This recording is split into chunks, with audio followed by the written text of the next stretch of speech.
காங்கிரஸை விட விசிகா பெரிய கட்சின்றீங்களா? காங்கிரஸ் தேசிய அளவில் அது ஒரு பெரிய கட்சி. அதில் தமிழ்நாட்டை ஒட்டி நீங்க சொல்ற கருத்து காங்கிரஸை விட தமிழ்நாடு காங்கிரஸை விட விசிகா தமிழ்நாட்டில் பெரிய கட்சி. தமிழ்நாட்டு காங்கிரஸ் அளவிற்கு அல்லது அதற்கு மேலாகவே இன்றைக்கு வாக்கு வங்கியை பெற்றிருக்கக்கூடிய கட்சியாக இன்றைக்கு விடுதலை சிறுத்தைகள் விளங்கி இருக்கிறது. இதை காங்கிரஸும் ஏற்றுக்கொள்ளும் என்று நான் நம்புகிறேன். ஏனென்று சொன்னால் களத்திலே போகிற போது எந்த ஒரு பொதுமக்களாக இருந்தாலும் மீடியாவாக இருந்தாலும் இன்னும் மாற்று கட்சி தோழர்களாக இருந்தாலும் தோழமை கட்சி தோழர்களாக இருந்தாலும் அனைவருக்கும் இன்றைக்கு இதை ஏற்றுக்கொண்டு இருக்கிறார்கள்.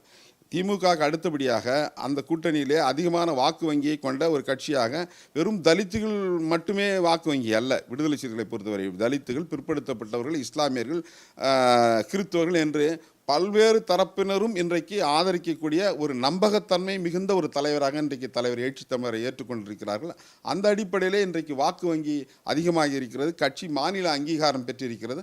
அந்த அடிப்படையிலே திமுகவுக்கு அடுத்தபடியாக அதிகமான வாக்கு வங்கியை கொண்ட ஒரு கட்சியாக இன்றைக்கு விடுதலை சிறுத்தைகள் திகழ்கிறது. திமுக கூட்டணியில் திமுகவுக்கு அடுத்து பெரிய கட்சி நாங்க தான் அப்படின்றீங்களா? தேசிய கட்சியாக காங்கிரஸ் பேரியக்கம் இருப்பது அதற்கு மாற்று கருத்து கிடையாது. இந்திய அளவிலே ஒரு பிஜேபிக்கு எதிரான ஒரு மாற்று சக்தியாக ஒரு பிரதமராக வரக்கூடிய ஒரு இடத்துல ராகுல் காந்தி இருக்கிறார். அந்த கட்சி இருக்கிறது என்பது உண்மை. ஆனால் தமிழ்நாட்டை பொறுத்தவரையில் காங்கிரஸ் கட்சியை விட வலுவாக இன்றைக்கு விடுதலை சிறுத்தைகள் இருக்கிறது என்பது நிதர்சனமான உண்மை. இந்த உண்மையை மறுப்பதற்கு யாரும் இருக்க மாட்டார்கள் என்று நான் நம்புகிறேன்.